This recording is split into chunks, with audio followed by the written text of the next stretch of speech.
Lamp smirked as he noticed that the goblin leader wasn't as tough as he seemed. With a combined strength of 900, several goblin warriors could easily take him down. However, capturing the leader alive was a different story. Given the enormous size of these goblins, any poison wouldn't be very effective. Paralyzing toxins wouldn't work, so Lamp had to come up with another plan. He thought about 𝗧's binding magic that had been used on him before and realized it could be useful on these goblins. The thought made him grin.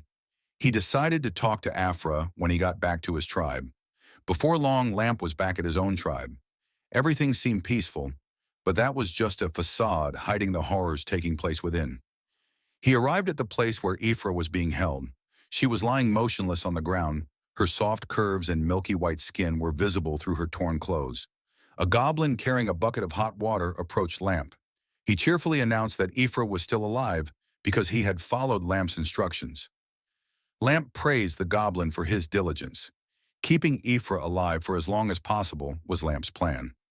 This wasn't out of kindness, it was revenge, and the suffering he was inflicting on her was nowhere near enough compared to what she had done to him. Lenine walked over to 𝗧. She just lay there groaning. It seemed like she wasn't even trying to fight back, just begging anything to kill her.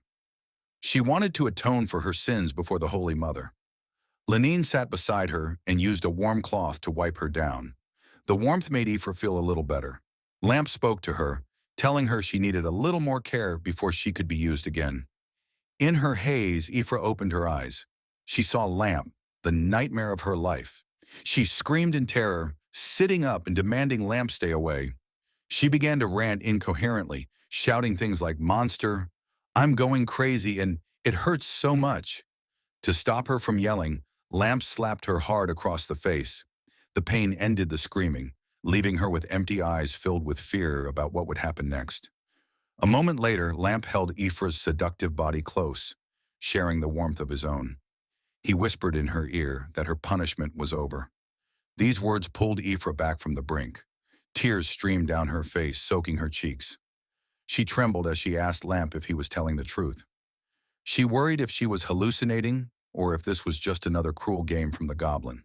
With a gentle expression, Lamp assured her he would end her suffering if she met his one condition. She had to abandon her faith. 𝗧 was confused. She wanted to know what he meant by faith. Lamp explained that she had to choose between believing in the Holy Mother and believing in him. He told her she could become his pet and escape the suffering she was enduring. While he spoke, he stroked her head as if she were a pet. 𝗧 quickly made her choice. She grabbed his hand and began licking it. Her gesture was undeniably seductive. She showed him that he could do whatever he wanted to her, and she wouldn't resist. Lamp gently stroked 𝗧's tongue, praising her for her good choice. He told her that as a reward, he would be her only master, the only one she had to serve. He also gave her a new name, Little 𝗧. 𝗧's spirit was broken, and she had completely given up resisting. She put on a happy face when he gave her the name, calling him master and starting to bark like a puppy. Lamp was pleased by this. He decided to reward 𝗧 by carrying her to a stone bathtub. By this point, 𝗧 no longer felt any shame about being naked. She was ready for Lamp to admire her body and help her bathe. She even thanked the Holy Mother for being kind to her, saying she was willing to give everything for this. 𝗧 lay there, completely enjoying being served by Lamp. This was the moment he began to put his plan into action. Lamp asked 𝗧 if she would really do everything for this, and it seemed like a coincidence when he had something he needed her to do. Lamp wanted to see her use her holy light technique, the name he had given it. 𝗧 said she could use the holy light, but didn't know what he wanted her to create. After Lenine explained what he was looking for, they both stood before a stone pedestal where a book lay. This was what 𝗧 needed to perform the spell. She said she understood what he wanted. Without hesitation, 𝗧 began chanting. A golden light emanated from the book, and she started to recite incantations.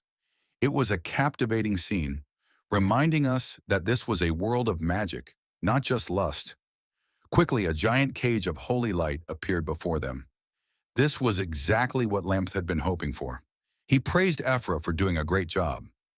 Having completed his task, Lamp started to take his pet for a walk.